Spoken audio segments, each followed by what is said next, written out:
Good morning बच्चों, मैं हूं अमित तिवारी और आप देख रहे हैं अपना YouTube channel focus on physics, यानी कि फिजिक्स पर फोकस। बच्चों, आज का जो हमारा क्लास है वह चैप्टर 1 विद्युत आवेश तथा क्षेत्र का दूसरा क्लास है, यानी कि डे 2 है।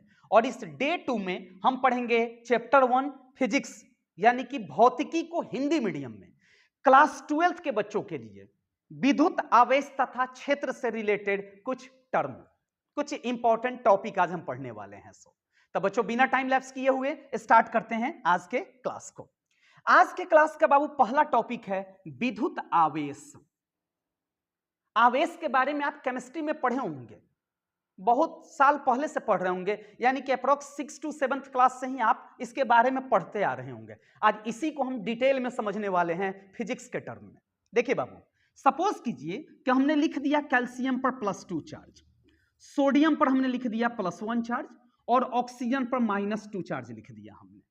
आपसे पूछा जाए कि कैल्शियम और सोडियम का धनात्मक होना और ऑक्सीजन का ऋणात्मक होना, यह इसका कौन सा प्रॉपर्टी है, कौन सा गुण है, तो सीधा आपके दिमाग में जाएगा कि यह इसका प्राकृतिक गुण है। क्यों? क्योंकि इसे हम बदल नहीं सकते हैं। जैसे इंसान सांस ले रहा है, वो किसका देन है, वो उसका कौन सा प्रॉपर्टी है, तो उसका नेचुरल प्रॉपर्टी यानी कि प्राकृतिक गुण है, उसको हम बदल नहीं सकते हैं। अगर आपके मन में आता है कि ऑक्सीजन पर हम +2 लिख देते तो क्या हो जाता, और कैल्शियम पर अगर -2 लिख देते तो क्या हो जाता, तो क्या ऑक्सीजन पर +2 लिखने से ऑक्सीजन का ऋणात्मक आवेश धनात्मक की तरह व्यवहार करने लग जाएगा? कभी नहीं करेगा, यानी कि ये नहीं बदल सकते हैं हम। उसी तरह कैल्शियम धनात्मक था, उस पर आपने माइनस चार्ज लगा दिया, तो क्या कैल्शियम ऋणात्मक की तरह काम करने लग जाएगा? बिल्कुल काम नहीं करेगा। यानी कि जो भी किसी चीज का, किसी भी पदार्थ का अगर कोई प्राकृतिक गुण है तो उस गुण को हम और आप नहीं बदल सकते हैं। यानी कि एक बात तो क्लियर हो गया कि किसी भी पदार्थ पर जो आवेश होते हैं वह प्राकृतिक गुण होता है, वह उसका क्या होता है, पदार्थ का प्राकृतिक गुण होता है। अब बात है कि यह विद्युत आवेश क्या क्या उत्पन्न कर सकता है। देखिए बाबू, जो विद्युत आवेश होते हैं जनरली हम समझते हैं कि विद्युत आवेश अपने दो गुणों को दिखाता है। पहला, एक विराम की अवस्था में हो सकता है और दूसरा यह गति की अवस्था में हो सकता है।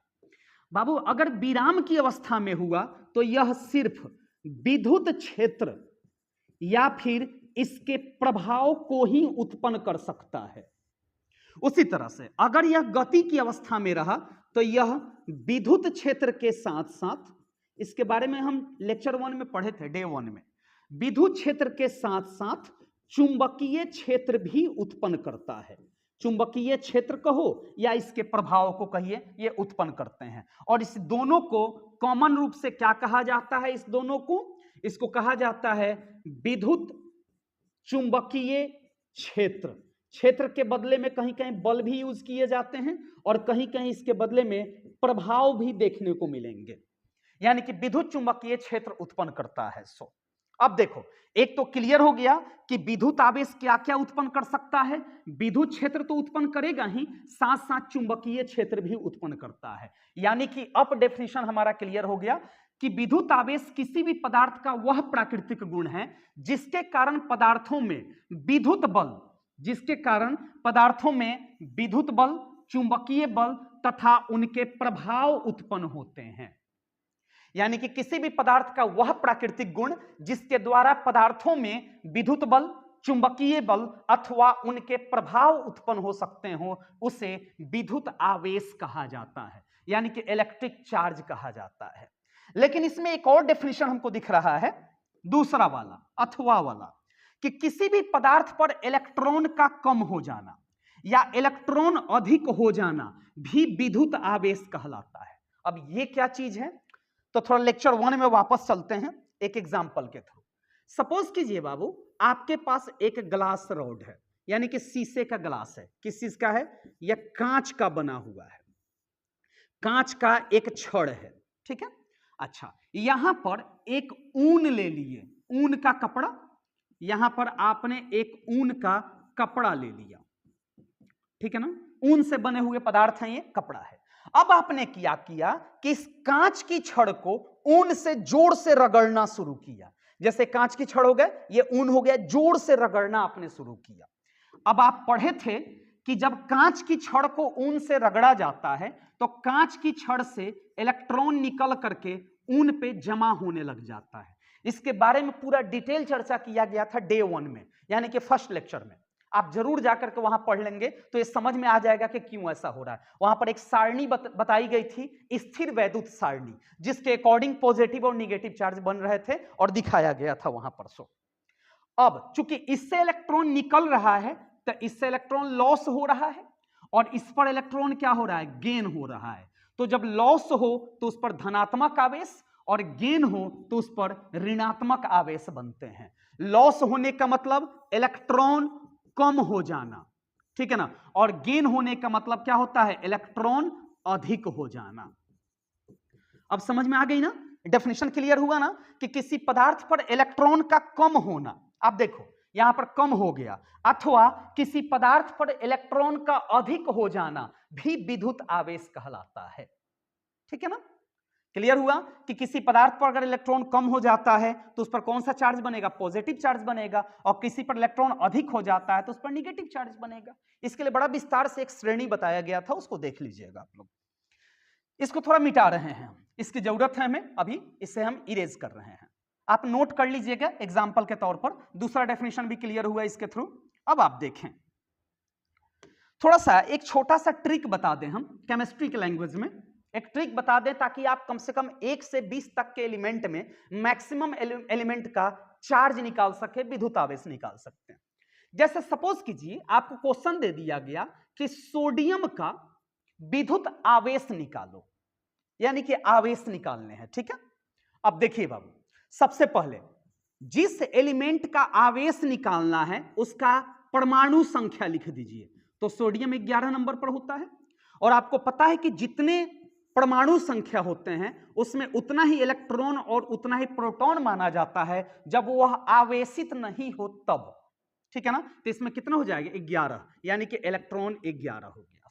ठीक है, अब देखो सोडियम का एक एटम होगा, एटम का एक सेंटर होगा, और सेंटर में क्या क्या पाया जाता है, न्यूट्रॉन और प्रोटॉन पाए जाते हैं, और इलेक्ट्रॉन इसके चारों तरफ लगातार घूमते रहता है अपना एक ऑर्बिट बना करके। ठीक है ना, अब देखिए इसमें क्या क्या है, न्यूट्रॉन और प्रोटॉन है, और इसमें इलेक्ट्रॉन लगातार घूम रहे हैं। अब एक ट्रिक देखिए, फार्मूला नहीं है, ट्रिक है। ठीक है ना, मैक्सिमम एलिमेंट 1 से 20 तक के एलिमेंट में मैक्सिमम जगह काम कर जाएगा। ये जो पहला ऑर्बिट दिख रहा है ये वाला, इसमें ज्यादा से ज्यादा 2 इलेक्ट्रॉन रह सकते हैं, ध्यान दीजिएगा, और उसके बाद जितने हैं उसमें आप 8 इलेक्ट्रॉन रख दीजिए। ये वैलिड नहीं है, नॉट वैलिड फॉर ऑल, सबके लिए नहीं है, बस एक ट्रिक बता रहे हैं। ठीक है, नॉट वैलिड फॉर ऑल, सबके लिए नहीं है। खैर, इसके अकॉर्डिंग आपका चार्ज निकल जाएगा। अब इलेक्ट्रॉन कितने हैं यहां पर, 11। पहले में कितने डालने हैं, 2 इलेक्ट्रॉन। तो फर्स्ट में आपने 2 इलेक्ट्रॉन लिख दिया, तो 11 में से 2 चला गया, 9 बच गया। सेकंड में कितने रखने हैं, 8 रखने हैं, तो 9 में से 8 चला गया, 1 बच गया। लास्ट में कितने रखने हैं, 8। आपके पास कितना है, 1 है। अब आपको क्या करना है कि जो सबसे लास्ट वाला ऑर्बिट है उसमें कितना होना चाहिए, या तो 8 इलेक्ट्रॉन होना चाहिए या फिर 0 इलेक्ट्रॉन बनाने की कोशिश करो, या तो करोड़पति रहो या फिर रोडपति रहो, यही नियम यहां पर लागू करो। अब देखो, 1 को 8 बनाने के लिए किसी से 7 इलेक्ट्रॉन लेना पड़ेगा, 7 इलेक्ट्रॉन का गेन करना पड़ेगा। अच्छा, 1 को 0 बनाने के लिए 1 इलेक्ट्रॉन का सिर्फ लॉस कर देना होगा। आसान कौन लग रहा है, 7 इलेक्ट्रॉन को लेना या 1 इलेक्ट्रॉन को किसी को दे देना? डेफिनेटली आपको आंसर मिलेगा कि 1 इलेक्ट्रॉन दे देना ज्यादा आसान है 7 इलेक्ट्रॉन किसी से मांगने के कंपेयर में। तो सोडियम ने कितना इलेक्ट्रॉन दिया, 1 इलेक्ट्रॉन दिया, देने का मतलब पॉजिटिव चार्ज, और कितना इलेक्ट्रॉन देकर के अपने आप को स्टेबल किया, 1 इलेक्ट्रॉन दिया। अब कितना बच गया, 2, 8 और 0, स्टेबल हो गया। जब स्टेबल हो जाए तो आप समझिए कि चार्ज निकल गया, तो सोडियम का चार्ज निकल गया। एक और एग्जांपल देखिए, सपोज कीजिए कि आपके पास एल्युमिनियम है। अब होगा कि एल्युमिनियम का चार्ज निकालो, आवेश निकालो। तो एल्युमिनियम कितने नंबर पर? 13 नंबर पर। तो जितने नंबर पर एल्युमिनियम है उसमें इलेक्ट्रॉन भी उतने ही होंगे। अच्छा, पहले ऑर्बिट में कितने इलेक्ट्रॉन डालने हैं? 2। तब फर्स्ट में आपने 2 इलेक्ट्रॉन लिख दिया, तो 13 में से 2 चला गया, 11 बच गया। दूसरे में कितना? 8 लिखना है। अब 11 में से 8 चला गया, कितना बच गया? 3। तीसरे में कितना होना चाहिए? 8 होना चाहिए। आपके पास कितना है? 3 है, लिख दीजिए। अब आपको क्या करने हैं? इस 3 को या तो 8 बना देना है या 3 को 0 बना देना है। तो 3 को 8 बनाने के लिए 5 इलेक्ट्रॉन का गेन करना होगा और 3 को 0 बनाने के लिए 3 इलेक्ट्रॉन का लॉस कर देना होगा। आसान कौन है? 3 इलेक्ट्रॉन का लॉस कर देना। लॉस करने का मतलब कि पॉजिटिव चार्ज, और कितना इलेक्ट्रॉन का लॉस किया? 3, इसलिए +3 चार्ज हो गया। अब नया ऐसे लिख सकते हैं 2, 8 और ये 3 तो लॉस हो गया तो 0 हो जाएगा। सो अब फिर से एक और एग्जांपल। अब आपके दिमाग में होगा कि सर थोड़ा निगेटिव एलिमेंट का भी बता दो। आप देखो, जैसे सपोज कीजिए कि अगर ऑक्सीजन का निकालना हो, ऑक्सीजन 8 नंबर पर, तो इसमें इलेक्ट्रॉन 8। फर्स्ट में 2 इलेक्ट्रॉन डालने हैं, फर्स्ट में 2, तो 8 में से 2 चला गया, 6। दूसरे में कितने डालने हैं? 8। हमारे पास कितने हैं? 6 इलेक्ट्रॉन। अब 6 को क्या करना है? या तो 8 बनाने हैं या फिर 0 बनाने हैं। तो 6 को 8 बनाने के लिए 2 इलेक्ट्रॉन का गेन करना होगा और 6 को 0 बनाने के लिए 6 इलेक्ट्रॉन का लॉस करना होगा। आसान कौन है? यहां पर आसान दिख रहा है 2 इलेक्ट्रॉन को गेन करना। तो ऑक्सीजन ने गेन किया, गेन का मतलब कि इलेक्ट्रॉन लिया, लेने का मतलब कि माइनस। कितना इलेक्ट्रॉन लिया? 2 इलेक्ट्रॉन लिया। तो इसके लिए आप लिख सकते हैं 2 और 6 अब किस में बदल गया? 8 बदल गया। कब? 2 इलेक्ट्रॉन लेकर के। समझ गया ना? उसी तरह से आर्गन का अगर एग्जांपल ले 18 नंबर पर, तो फर्स्ट में 2, तो 18 में से 2 चले गए, कितने बच गए? 16। सेकंड में 8, 16 में से 8 चले गए, कितने बच गए? 8 बच गया। अब इसको नो लॉस नो गेन, ये ऑलरेडी 8 रखे हुए हैं, ठीक है ना? तो लॉस गेन नहीं हो यानी कि आर्गन पर 0 चार्ज होते हैं। तो एक सिंपल सा ट्रिक है, ये सबके लिए वैलिड नहीं होता है, बस थोड़ा सा आपको समझ लेने हैं ताकि कुछ तो आइडिया हो जाए ना। बाकी आपके केमिस्ट्री के सर बता देंगे तो वहां पर आपको ज्यादा क्लियर हो जाएगा। सो ये सिंपल ट्रिक है, सब जगह काम नहीं करेगा, ये ध्यान रखना इस चीज को। चलिए नेक्स्ट। अब आप देखो, मोर अबाउट इलेक्ट्रिक चार्जेज, विद्युत आवेश के बारे में कुछ बातें। विद्युत आवेश को Q या Q से डिनोट किया जाता है, यानी कि बड़ा वाला Q लिखो या छोटा वाला Q लिखो, इसी से डिनोट किया जाता है। अच्छा, यह एक अदिश राशि होता है। क्यों? क्योंकि इसमें दिशा का ज्ञान नहीं होता है, सिर्फ इसमें परिमाण होता है। परिमाण का मतलब उसका फिक्स क्वांटिटी, यानी कि ऐसे कहो कि वैल्यू होता है सिर्फ। अच्छा, यह धनात्मक, ऋणात्मक तथा शून्य तीनों हो सकते हैं। धनात्मक कब होगा बाबू? जब इलेक्ट्रॉन की संख्या प्रोटॉन से कम हो तो वहां पर धनात्मक होंगे, और ये जनरली किसके लिए? धातुओं के लिए यूज किए जाते हैं। अच्छा, ऋणात्मक कब होगा? जब इलेक्ट्रॉन की संख्या प्रोटॉन से अधिक हो और यह अधातुओं के लिए यूज किया जाता है। और जब 0 चार्ज कब होगा? जब इलेक्ट्रॉन प्रोटॉन के बराबर हो, और यह यूज किया जाता है नोबल गैस के लिए, जैसे कि आर्गन हो गया, हीलियम हो गया, आर्गन हो जाएगा, हीलियम हो जाएगा, नियोन हो जाएगा। इन सब का चार्ज कितना होता है? 0 चार्ज होता है, और इस सब में इलेक्ट्रॉन प्रोटॉन की इक्वल होते हैं, इसलिए इसे उदासीन कहा जाता है। आई मीन 0 चार्ज ये कैरी करता है। फिजिक्स के लैंग्वेज में इसका आवेश शून्य होता है। समझ गए? नेक्स्ट, विद्युत आवेश के मात्रक। फिजिक्स में एक बड़ा सा गंदा लॉजिक है कि आपको कोई भी चीज पढ़नी है तो उसका पहले मात्रक लिखो। मात्रक एगो दूगो नहीं, मात्रक तो बहुत सारे होंगे, लेकिन कम से कम 2 मात्रक। कौन कौन? कम से कम आपको लिखने हैं एसआई मात्रक और सीजीएस मात्रक, कम से कम इतना लिखिए। तो वही लिखने चल रहे हैं सबसे पहले विद्युत आवेश का एसआई मात्रक, ठीक है ना? अब देखें बाबू, विद्युत आवेश के एसआई मात्रक को सर्वप्रथम चार्ल्स ऑगस्टिन कूलम्ब के द्वारा दिया गया था। एक साइंटिस्ट का नाम था चार्ल्स ऑगस्टिन कूलम्ब, इन्होंने ही सबसे पहले विद्युत आवेश के एसआई मात्रक को व्यक्त किया था। पहले के साइंटिस्ट लोग बड़ा समझदार था, अपना नाम दे दिया करता था एसआई यूनिट के रूप में। देखो यहां पर विद्युत आवेश का एसआई मात्रक क्या होता है? कूलम्ब होता है। ये कूलम्ब कहां से आया? देखो यहां से, इन्हीं के नाम से आया। अब ये प्रॉफिट हुआ इनसे कि जब जब विद्युत आवेश को पढ़ा जाएगा, इनकी बातें होगी, तब तब चार्ल्स ऑगस्टिन कूलम्ब की बातें होंगी। यानी कि जब तक पृथ्वी रहेगी, जब तक फिजिक्स रहेगा, तब तक चार्ल्स ऑगस्टिन कूलम्ब जिंदा रहेंगे। इनकी बातें लोग सुनते रहेंगे, इनको समझते रहेंगे, कोई भूलेगा नहीं। ठीक है ना? तो कूलम्ब, अगर कूलम्ब को आप पूरे फुल फॉर्म में लिखना है तो ऐसे लिखें, और डिनोट करना है तो कैपिटल सी से स्टार्ट करें, यह स्मॉल होना चाहिए, छोटका एबीसीडी से शुरू कीजिएगा। और यह क्या होता है? यह स्मॉल कैपिटल में होना चाहिए, यानी कि बड़ा वाला एबीसीडी का सी होना चाहिए। सो ठीक है ना? हिंदी में भी लिख सकते हैं कूलम्ब, चलेगा।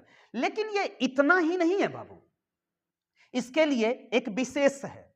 देखिए बाबू, जैसे कि 10th क्लास का एक फॉर्मूला है कि आई बराबर क्या होता है? Q by T. क्रॉस गुना मारो तो क्यू बराबर क्या लिख सकते हैं? आई इंटू टी। यहां पर क्यू को क्या कहा जाता है? क्यू को आवेश यानी कि विद्युत आवेश कहा जाता है, और बाई टी को समय कहेंगे, और आई को क्या कहेंगे? धारा कहा जाता है, विद्युत धारा कहा जाता है। तब हमारे पास कितना आ गया? क्यू बराबर आई गुना टी। आई का यूनिट होता है एम्पियर, और टाइम का यूनिट होता है सेकंड, होता है ना? एम्पियर को बड़े वाले ए से और सेकंड को एस से डिनोट करते हैं, यानी कि इसे एम्पियर सेकंड भी बोला जाएगा। किसका? आवेश के एसआई मात्रक को, और इसी को इक्वल माना जाता है कूलम्ब के। या तो कूलम्ब कहिए या एम्पियर सेकंड कहिए। अब एक बोर्ड लेवल में एक क्वेश्चन पूछता है कि एक कूलम्ब को परिभाषित करें। हमारे पास एम्पियर सेकंड और कूलम्ब है ना, कह रहे कि एक कूलम्ब को परिभाषित करें। यहां एक कूलम्ब को क्या करना है? परिभाषित करना है।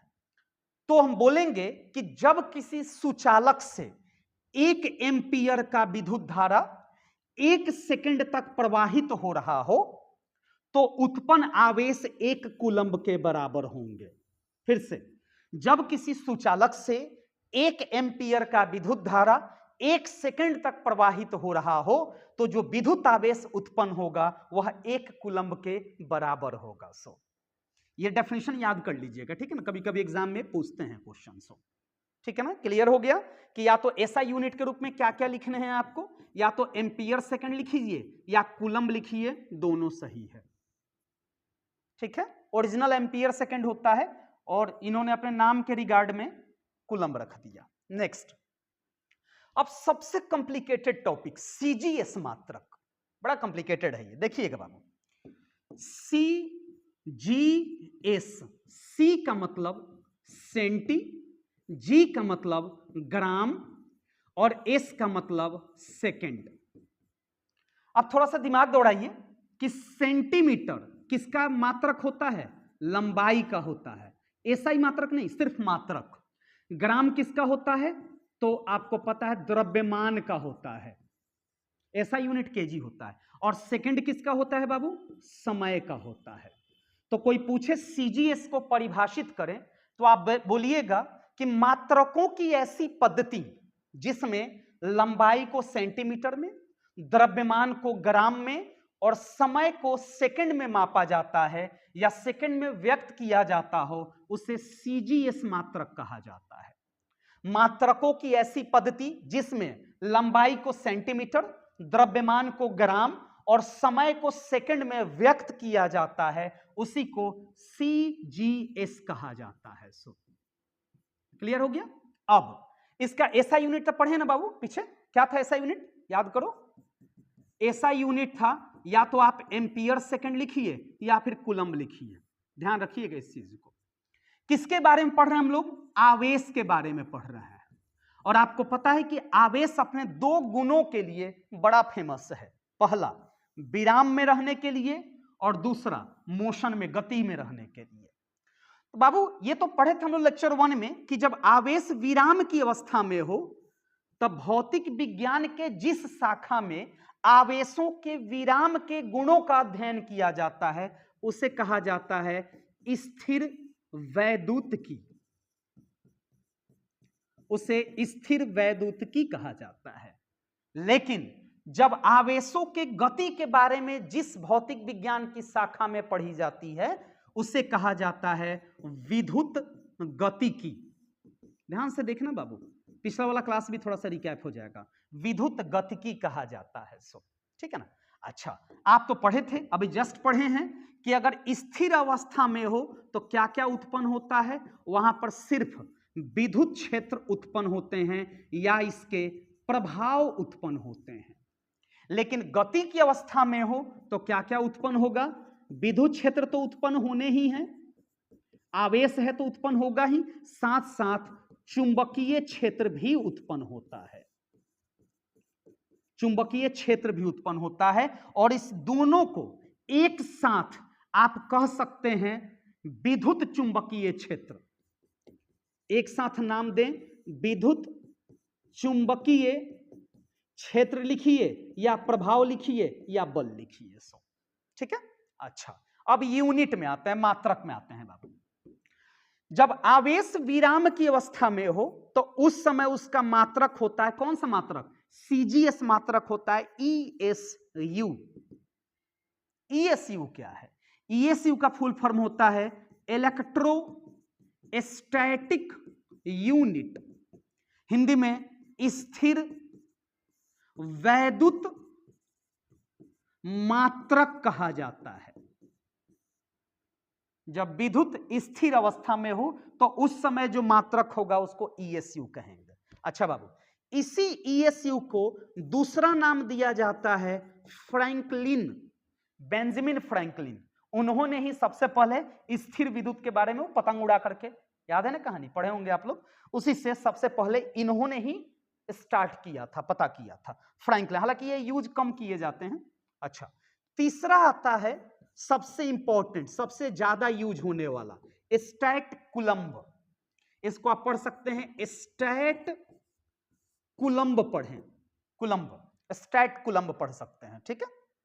अब इधर आते हैं बाबू, इधर क्या है, मोशन में है ना, तो जब मोशन में हो तो उस समय उसका मात्रक होता है EMU, ईमू। ये गाना है ना, इलू इलू क्या है, तो उसी तरह से पढ़ो, ईमू ईमू क्या है। इलू इलू तुम लोग पढ़ो, ईमू ईमू हम पढ़ा रहे हैं सो, ठीक है ना। हाँ, इसको याद किया जा सकता है, अभी ये आप लोगों को याद रहेगा हमेशा। ईमू ईमू क्या है, गाना है ना, एक फिल्म था, पुरानी फिल्म थी कोई, इलू इलू क्या है, उसी तरह गाओ, ईमू ईमू क्या है। ईमू का फुल फॉर्म होता है इलेक्ट्रोमैग्नेटिक यूनिट, यानी कि हिंदी में कहते हैं विद्युत चुंबकीय मात्रक कहा जाता है। विद्युत भी उत्पन्न हो रहा है, चुंबक भी उत्पन्न हो रहा है, यानी कि आवेश किसमें है, मोशन में। और इसी ईमू ईमू को क्या कहते हैं, एब कुलम्ब कहा जाता है। इसको पढ़िएगा, एब कुलम्ब, याद रखना सब। ईमू ईमू, गति की अवस्था में हो तो ईमू ईमू, विराम की अवस्था में हो तो ईसु ईसु, ठीक है ना, दोनों याद रखना। समझ में आ गया। अब एक पेचीदा सा स्टार्ट हो रहा है, एक टर्म जो कि बिहार बोर्ड में, हालांकि बिहार बोर्ड में यह भी क्वेश्चन पूछे हैं कि निम्न में से कौन सा प्रभाव उत्पन्न होगा जब आवेश गति की अवस्था में हो।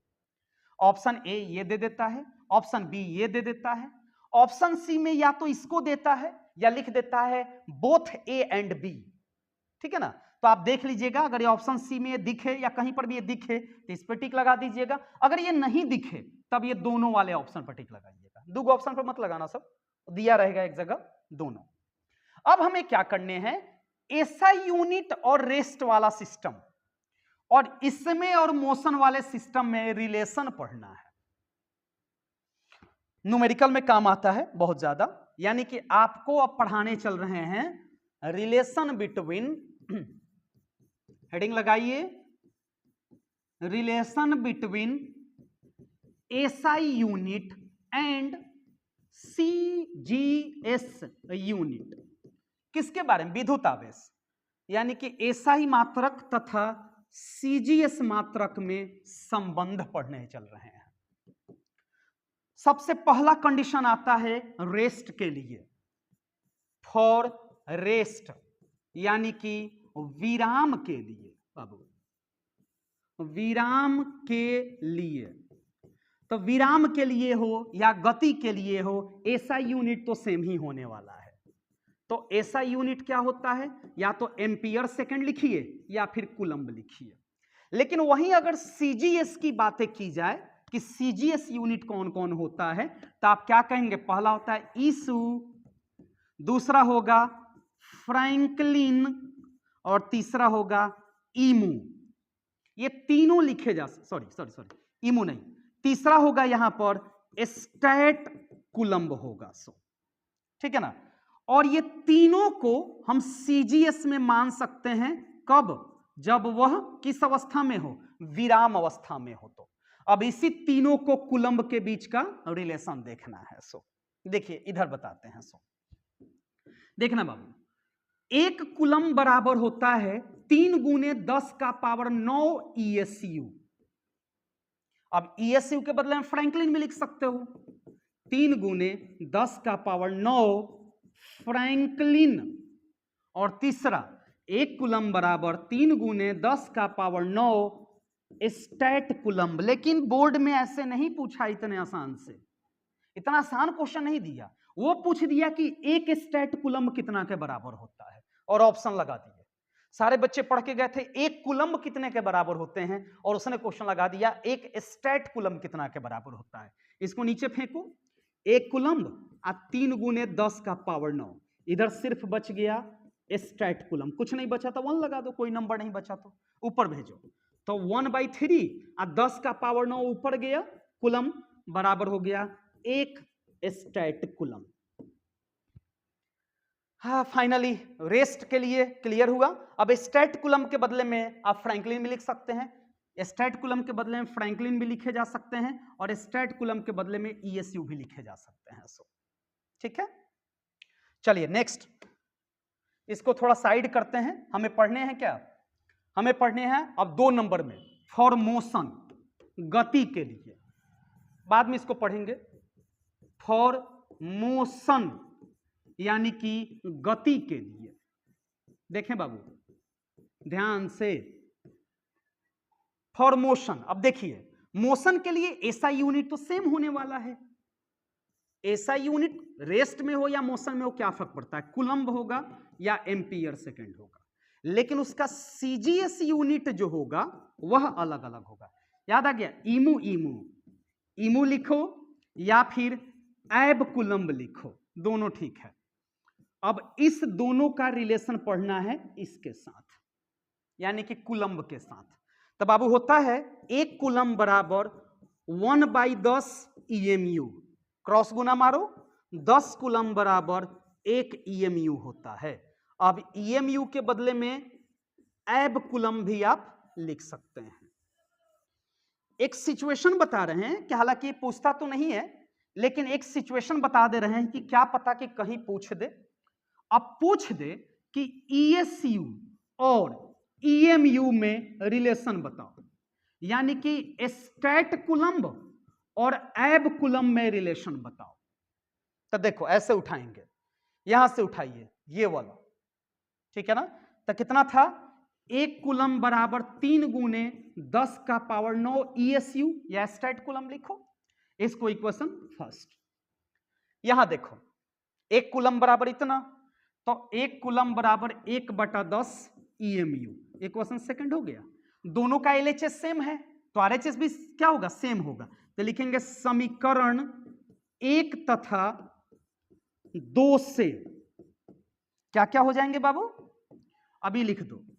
3 गुने 10 का पावर 9 ESU बराबर ये वाला 1/10 EMU, क्रॉस गुना मारो, 3 गुने 10 का पावर 9 और ये यहां आ गया, ESU बच गया और 1 EMU।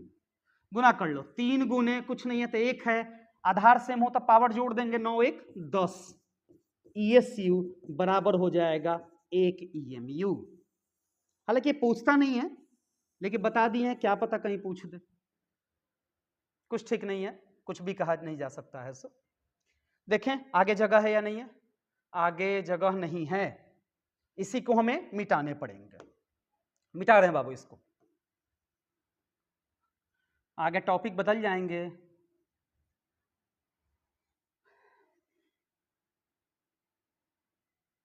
देखिए बाबू, अब पढ़ते हैं विद, ये भी मिटा देते हैं, लिख लेना सब, बहुत इंपॉर्टेंट टॉपिक सब है, सब बोर्ड में पूछे जाने वाले टाइप क्वेश्चंस हैं, ठीक है ना। याद कर जाओ सब, कोशिश तो है कि आप लोग को पढ़ा दें। अब देखो आप लोग पढ़ पाते हैं या नहीं। चलिए अब विमीय सूत्र पढ़ने चल रहे हैं। विमीय सूत्र के लिए 4 चीजें याद रखो। जहां पर केजी दिखे तो आपको पता है कि वो किसका यूनिट होता है, द्रव्यमान का यूनिट होता है। और द्रव्यमान को इंग्लिश में क्या कहा जाता है, मास कहा जाता है। और मास का पहला लेटर एम है, तो इसका विमीय सूत्र हो जाएगा एम। यह मत समझना कि केजी ही लिखा रहे, ग्राम भी लिखा रहे चलेगा, बस ग्राम जुड़ा होना चाहिए। अच्छा, उसके बाद अगर मीटर लिखा रहा है, सेंटीमीटर लिखा रहा है, मिलीमीटर लिखा रहा है, तो आप समझ सकते हैं कि वो लेंथ है। लेंथ यानी कि लंबाई है, और लंबाई का पहला लेटर एल, तो इसका विमीय सूत्र एल याद कर जाना। अच्छा, उसके बाद अगर सेकंड लिखा हुआ रहे तो आप समझ जाएंगे कि वो टाइम का यूनिट है, ठीक है ना, यानी कि समय का मात्रक है। और समय का यानी कि टाइम का पहला लेटर टी है, तो इसका विमीय सूत्र टी होगा। कहीं पर एम्पियर दिखे तो आप समझ जाना कि वो धारा का मात्रक है, यानी कि करंट का मात्रक है, इलेक्ट्रिक करंट का, विद्युत धारा का। और उसके बदले में या तो आप ए यूज कीजिएगा या फिर आई यूज कीजिएगा। आई भी कहीं कहीं यूज हो रहा है।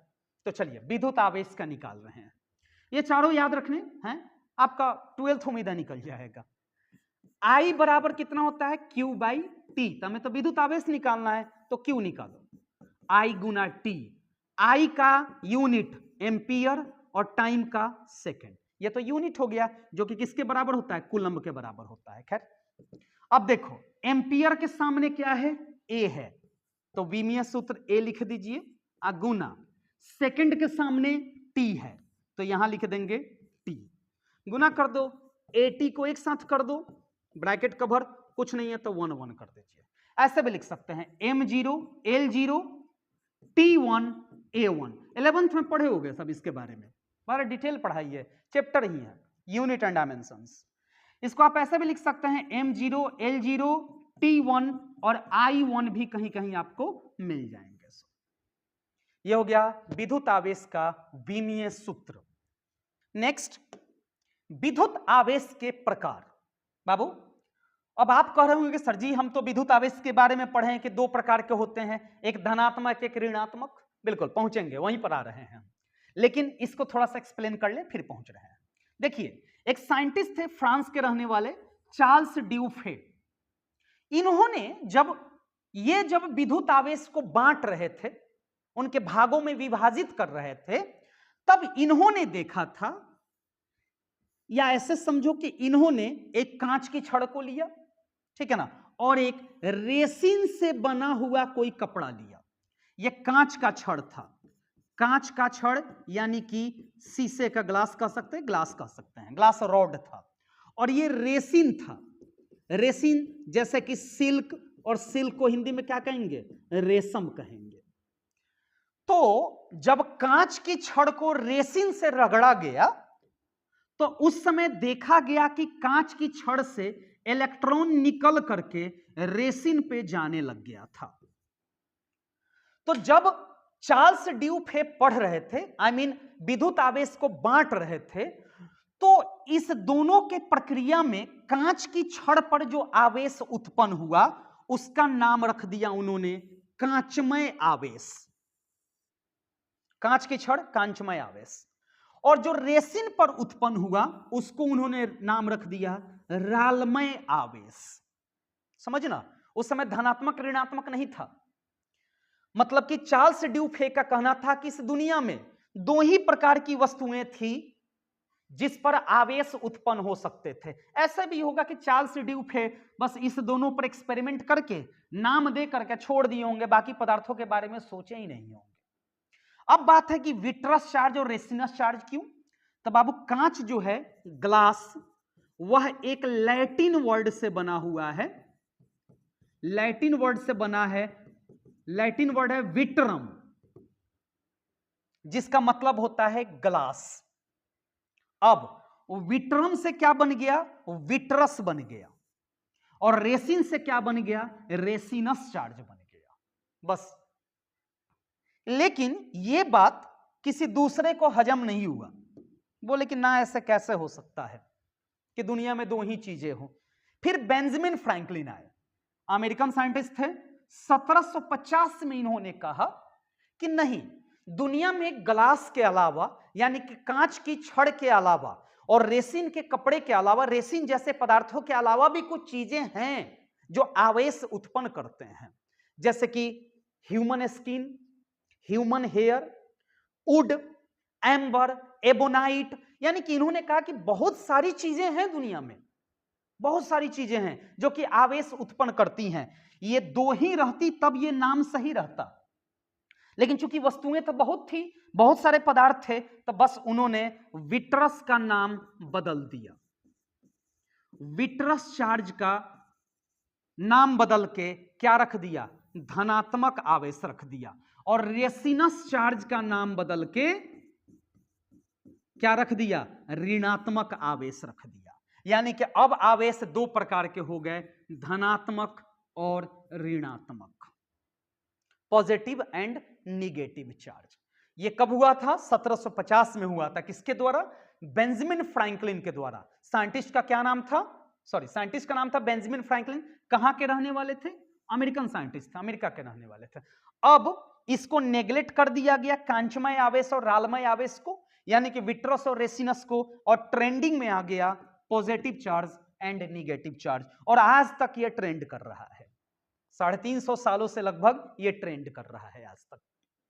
चलिए नेक्स्ट, फोकस, यानी कि आज के टॉपिक को हम लगभग खत्म करने वाले हैं। तो चलिए देख लेते हैं पूरा ओवरऑल। बच्चों 4 लाइनें याद आ गई, कहीं पर पढ़े हुए थे, काफी अच्छा लगा था, सोचे कि आपको सुना दे। सुनिए। बिकता है गम हंसी के बाजार में, बिकता है गम हंसी के बाजार में, लाखों दर्द छुपे होते हैं एक छोटे से इनकार में। वो क्या समझेंगे मेरी कोशिशों को, वो क्या समझेंगे मेरी कोशिशों को, जिन्हें फर्क ही नहीं पता पसंद और प्यार में। खैर वापस आइए, फोकस कर रहे हैं हम लोग, उस पे फोकस नहीं करना है, यहां पे फोकस कीजिए। जब विद्युत आवेश गति की अवस्था में हो, तो हम जानते हैं कि उस समय विद्युत क्षेत्र उत्पन्न होता है और चुंबकीय क्षेत्र या उनके प्रभाव उत्पन्न होते हैं। पहले पढ़े थे हम लोग कि क्या क्या उत्पन्न होता है। विद्युत क्षेत्र उत्पन्न होता है, साथ साथ चुंबकीय क्षेत्र भी उत्पन्न होता है, और इस दोनों को शॉर्ट में क्या कहा जाता है? विद्युत चुंबकीय क्षेत्र कहा जाता है, या प्रभाव भी कह सकते हैं आप। वहीं अगर विराम की अवस्था में हो तो सिर्फ विद्युत क्षेत्र या उनके प्रभाव उत्पन्न होते हैं। अच्छा, पिंडों के आवेशन के लिए इसके बदले में वस्तु भी लिख सकते हैं, यानी कि वस्तुओं के आवेशन के लिए सिर्फ इलेक्ट्रॉन ही उत्तरदायी होते हैं। इलेक्ट्रॉन को आना निगेटिव चार्ज, इलेक्ट्रॉन का जाना पॉजिटिव चार्ज। इलेक्ट्रॉन ही सिर्फ आवेश बनाते हैं। अच्छा, आवेशन या घर्षण के दौरान प्रोटॉन का स्थानांतरण नहीं होता है, यानी कि एक वस्तु से दूसरे वस्तु को जब रगड़ते हैं तो वस्तुओं से प्रोटॉन का स्थानांतरण नहीं होता, सिर्फ इलेक्ट्रॉन स्थानांतरित होते हैं और वही आवेश के लिए उत्तरदायी होते हैं। अच्छा, आवेशन में वस्तुओं का द्रव्यमान घट या बढ़ सकता है। अब देखो, मान गए आवेशन तो दो प्रकार के होंगे, या तो पॉजिटिव चार्ज होगा या निगेटिव चार्ज होगा। पॉजिटिव चार्ज का मतलब इलेक्ट्रॉन कम हो जाना, और इलेक्ट्रॉन कम होने का मतलब अगर एक इलेक्ट्रॉन कम हुआ तो 9.1 गुने 10 का पावर -31 kg द्रव्यमान कम हो जाएगा। यानी कि इलेक्ट्रॉन कम तो द्रव्यमान भी घटता है, यानी कि धनात्मक आवेश पर द्रव्यमान घट जाता है। जबकि ऋणात्मक आवेश पर इलेक्ट्रॉन का गेन होता है।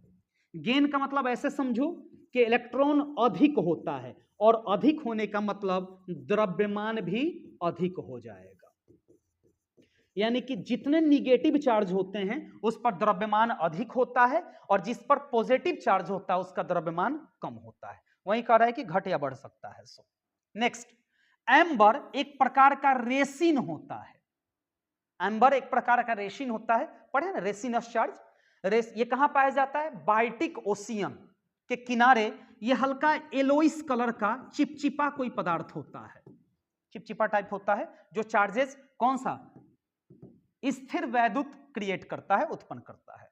1646 में सर थॉमस ब्राउन के द्वारा विद्युत नाम दिया गया था। विद्युत का नाम विद्युत था, यह किसका दिया गया था? सर थॉमस ब्राउन के द्वारा। सोचो 1646, लगभग 400 साल पहले। 400 साल से इसके नाम को सारे लोग जानते आए हैं। और हमसे और आपसे पूछा जाए कि बाबा जी के पापा जी का नाम बताओ, तो मैक्सिमम लोग आज के जनरेशन वाले बच्चे नहीं बता पाएंगे। और ऐसे भी आजकल का मेंटालिटी बन गया है लोगों को भूलने की। जैसे कि जब कोई किसी के घर में किसी की मौत हो जाती है, ठीक है ना, तो मौत हो जाएगी, फिर 13वें दिन पार्टी होगी। पार्टी, उसको पार्टी ही समझो, पार्टी ही करने आते हैं ना। जो लोग मौत पे रोने आते हैं वही 13वें दिन आके पूरियों की डिमांड करते हैं कि हमको ये पूरी चाहिए, ये सब्जी अच्छा नहीं हुआ, ये मिठाई खराब हो गया, वो चीज नहीं मिला।